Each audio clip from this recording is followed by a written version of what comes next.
potatoes are the key.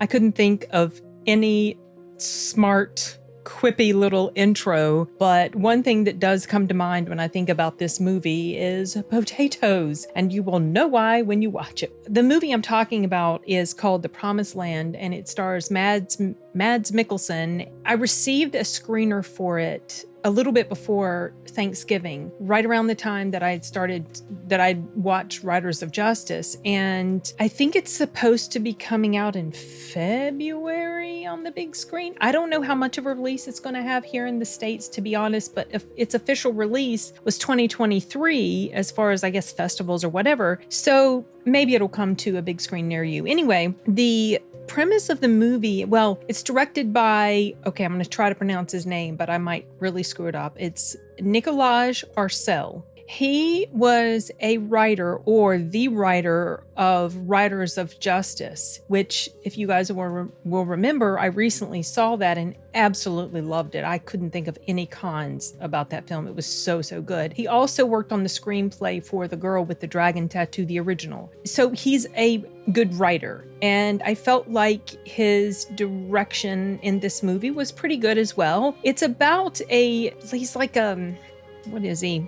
It takes place in the mid-1700s, and Mads Mikkelsen plays a character named Ludvig Kahlen, or Kahlen, whatever. He's like this general or captain or something. He'd been in the military. He's kind of like, I would say pretty much destitute. And so he strikes off with the target of going to this barren land, basically, and cultivating it so that he can build up wealth and get a title of honor. And he's going to do it on behalf of the king so that he can be recognized for his achievements. And he gets there, and it's awful landscape. I mean, it's not fertile. It can't, it doesn't hold promise. The promised land. Oh.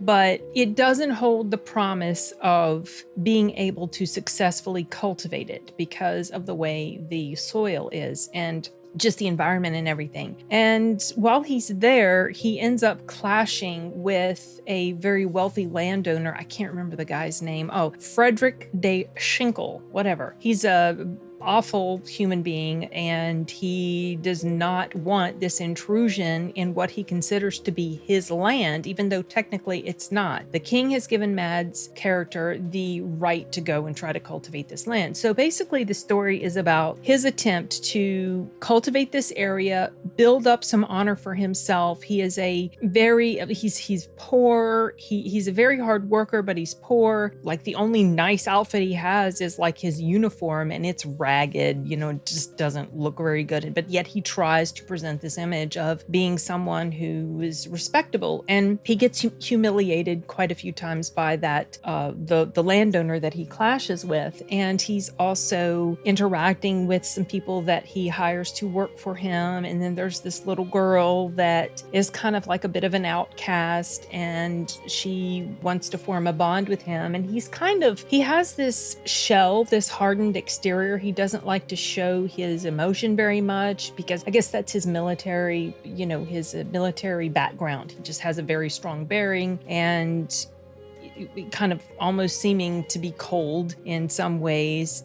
And you do end up, though, feeling pretty sorry for him because he goes through a lot as he tries to get this land ready in order to become a lord of the area and gain some respect in the eyes of the king and in his fellow nobles or whatever. And so it's an interesting film. I forgot to mention, it's a Danish movie, and it's all in Danish. So, subtitles. But that wasn't really an issue for me. It wasn't like it was something that was difficult to keep track of. There wasn't a huge amount of dialogue, and like, let's say, as opposed to Anatomy of a Fall. But the upside to Anatomy of a Fall was that even though there was a lot of subtitled dialogue, there was also a lot of English spoken. So that was a cool part about that movie. This one, it's all in Danish. Not really an issue. The acting is really good in here. The dude who plays the baddie, he is just absolute psychopath. He is a horrible human being. I almost feel like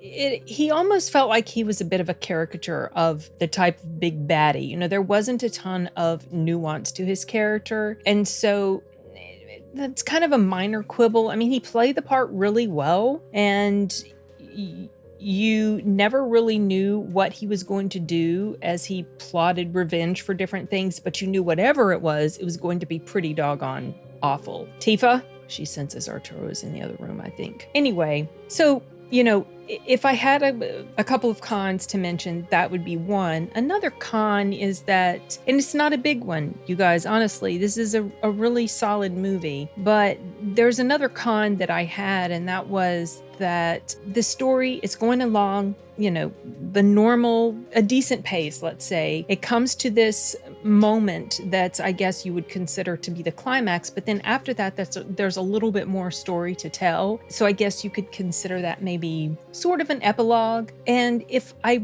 really had any sort of significant con, it would be that this epilogue portion, or the final moments of the movie after the main climax that happened, it felt a little bit rushed, or maybe in a sense it lacked fulfillment for me anyway. There's a specific thing that happens at the very, very end. You'll know it when you get to it because it's like the final moments. And I felt like, given the amount of time that had passed between the bulk of the story and this moment at the very end, I feel like I would have liked a little bit more settling into this time frame, and maybe it would feel a bit more satisfying if that had happened. I don't know. Maybe it wouldn't. Maybe if it had played out a little bit longer, or you had a little bit more of this moment, maybe it would have felt like an unnecessary amount of screen time. But that was really one of the main things I could think of as far as any sort of issue that I had with it. The cinematography was great. Some of the ways that certain scenes were filmed, I felt were pretty interesting. Like I'll give you an example. There's a very brief fight scene that happens, and it's not filmed up close as is typical. Tifa, hold on a moment. It's not filmed up close as is typical. It's something that you see from a distance, which stood out to me as kind of interesting. I specifically wrote that down. Brief fight scene, not up close. But yeah, it's just, in general, it was a good story. If you like Mads Mikkelsen, I think you will enjoy this. He's got an interesting way of acting. I would say that he is growing on me as an actor, and it took a bit because he was okay. I always liked his performances just fine, but he was never someone that I would watch just because he was in it. But after watching this, and then also specifically Riders of Justice, he's definitely someone that I want to go through and watch more of his films. I know there's a movie that he was in called, was it The Hunt or something? I have hesitated to watch that because the subject matter seems like it would be so disturbing and depressing that I just haven't seen it. Anyway, The Promised Land was the movie that maybe some of you guys have seen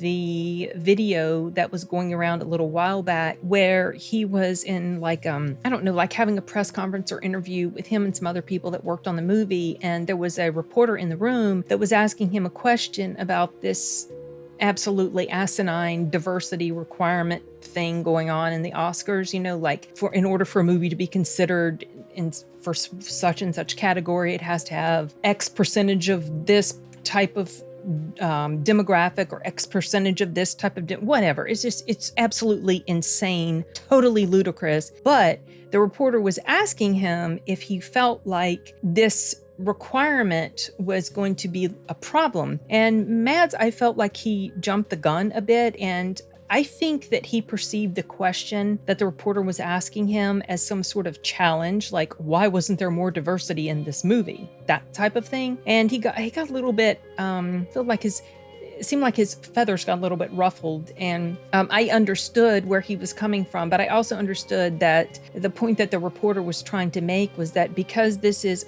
a Danish movie, it takes place in 1700s, there's not many diverse people in this movie. So, but why the hell should this be a motion picture that's going to be held back from any sort of potential awards because of this reality of the storytelling. But I think I have I heard that this, unless I'm confusing it with another foreign language film, that this movie might be up for some sort of awards contention. I'm not sure. I might be completely wrong. I do not know. I did nominate this in the ballot that, or not ballot, but I nominated this in the one of the critics groups that I am a part of. And so it will be interesting to see if it makes any sort of headway, this film, as far as, in the awards sphere. But either way, that doesn't really lessen its value. So yeah, hopefully you guys will be able to check this out if you're interested, especially if you like him. And I